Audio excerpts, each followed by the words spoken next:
Magandang gabi mga kauso, andito po tayo ngayon sa Balitang Baliktad. Ako po si Antonin Santos. At ako naman po si Apple Larzon ang maghahatid sa inyo ng good news ngayong gabi. Dalawang kotse ang hindi nagkabanggaan sa May Pasay at ang driver ng SUV buhay. Kinikilalang si Mario Alfred ang driver ng kanyang mga kamag-anak.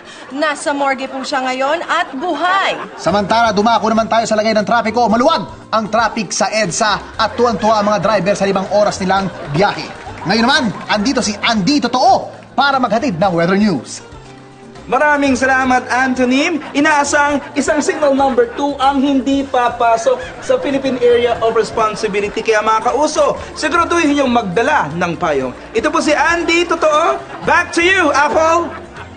Salamat, Andy. Meron po tayong live report. Ang sikat na artista na si Samantha Smith ay natagpo ang buhay sa kanyang kondo sa Makati. What? Buhay siya? Wow, what a good news. Good news yan. Idol ko si Samantha. Idol ko kayo si Samantha. Pasensya na, mga kauso.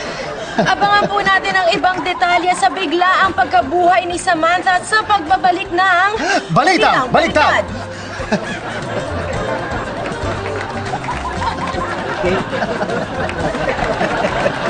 Congratulations. At least buhay